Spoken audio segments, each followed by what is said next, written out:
कल रात जिसने आरव चौहान 24 साल का दिल्ली की एक आईटी कंपनी में काम करता था। नई नौकरी, नया शहर, नया कमरा, लेकिन जिम्मेदारी अब पुरानी। पिताजी का निधन 2 साल पहले हुआ था और माँ गांव में अकेली रहती थी। शहर में पहुंचकर उसने एक छोटा सा कमरा किराए पे लिया था। 3rd फ्लोर पर एक पुरानी इमारत में। कमरा ठीक ठाक था। एक खिड़की, एक छोटा बेड, एक पुराना पंखा और डेस्क जिस पर लैपटॉप। आरव सुबह 9 बजे से शाम 6 बजे तक काम करता और रात को नेटफ्लिक्स या गेमिंग। उसका कोई दोस्त नहीं था, कोई रिश्तेदार नहीं। सुबह की भीड़, मेट्रो के चेहरे और ऑफिस की फाइलें, बस यही उसकी दुनिया थी। लेकिन उसे अकेलापन कभी खलता नहीं था। खलता था सिर्फ सोचने का समय, क्योंकि जब वो अकेला होता उसे पिताजी की यादें, जिम्मेदारियों का बोझ और भविष्य की बेचैनी घेर लेती। उस रात भी कुछ ऐसा ही हुआ। वह अपने लैपटॉप पर काम कर रहा था। घड़ी रात के 2:10 AM दिखा रही थी। अचानक उसे लगा कि कमरे में गैस जैसी हल्की सी स्मेल है, लेकिन उसने सोचा शायद नीचे वाले कमरे से आ रही होगी। उसने ध्यान नहीं दिया और तभी 2:13 AM टुक टुक टुक दरवाजे पे हल्की सी दस्तक हुई। आरव चौंक गया। इतनी रात को कौन आ सकता था? वह धीरे धीरे दरवाजे के पास गया और बोला, कौन है? कोई जवाब नहीं। उसने दोबारा पूछा, कौन है? फिर भी कोई जवाब नहीं। कुछ सेकंड रुककर उसने दरवाजा खोला। दरवाजे के बाहर कोई नहीं था, बस नीचे एक मुड़ा हुआ कागज पड़ा था। आरव ने कागज उठाया। उसमें सिर्फ 2 शब्द लिखे थे, मत रुकना। उसका दिल धक से रह गया। यह कोई मजाक नहीं लग रहा था। उसने डर के मारे कागज फेंका और दरवाजा बंद कर लिया, लेकिन नींद नहीं आई। सुबह जब वह नीचे किराने का सामान लेने गया तो नीचे भीड़ लगी थी। पुलिस भी मौजूद थी। उसने पूछा, क्या हुआ? एक आदमी बोला,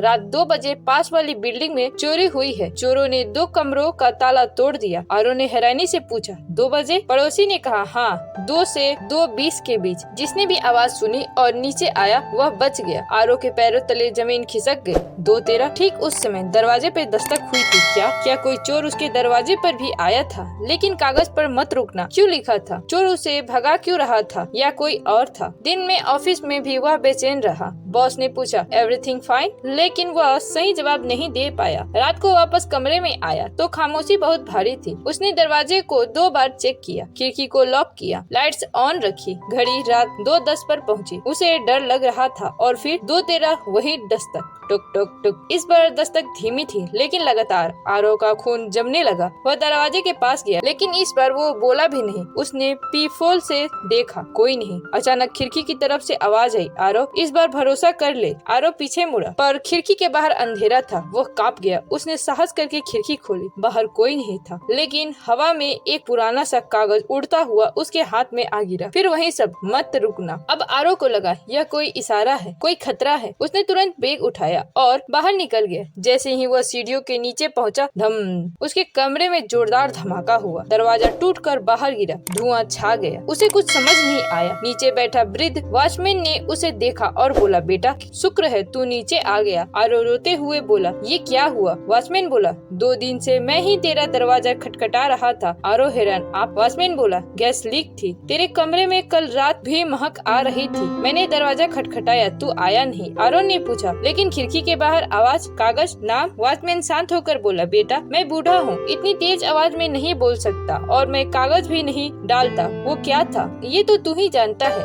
आरव के हाथ कांपने लगे। क्या कोई अदृश्य शक्ति उसे सचेत कर रही थी, या उसके पिता? क्या किसी और की आत्मा, या कोई इंसान? सीढ़ियों की तरफ अचानक हवा चली। हवा में वही कागज फिर उड़ा, कमरे की ओर गया और धुएं में गायब हो गया। वॉचमैन ने कांपती आवाज में कहा, बेटा, कुछ आवाजें रिश्तेदारी नहीं पूछती, बस बचा लेती है। पुलिस ने बताया, गैस पाइप अचानक फटा। अगर तुम कमरे में रहते जिंदा नहीं बचते। आरव चुप था। वह सिर्फ कागज के उन 2 शब्दों को देख रहा था, मत रुकना। यह शब्द किसने लिखा? कैसे 2 रात एक ही समय मिले? और खिड़की पे आवाज किसकी थी? वह होटल में रहने लगा। सबको शांति थी, लेकिन 2:13 का समय आते ही उसे बेचैनी होती। कुछ दिन बाद वह अपने गाँव गया, माँ के पास। वहाँ उसने पिताजी की एक पुरानी डायरी खोली। उसमें एक पन्ने पर लिखा था, अगर कभी खतरा दिखे तो प्रभु संकेत देखकर तुम्हारी रक्षा करेंगे। आरव की आंखों में आंसू आ गए। क्या रात का संकेत पिताजी का संरक्षण था, या ऊपर वाला सचमुच उनकी देखभाल कर रहा था? दिल्ली लौटकर उसने नया कमरा लिया। इस बार खिड़की पर एक चिट चिपका दी, जिंदगी पहले। और हर रात वो खुद से कहता, हर दस्तक खतरा नहीं होती, कुछ रक्षक भी होती है। जब भी घड़ी 2:13 दिखती वो मुस्कुरा देता।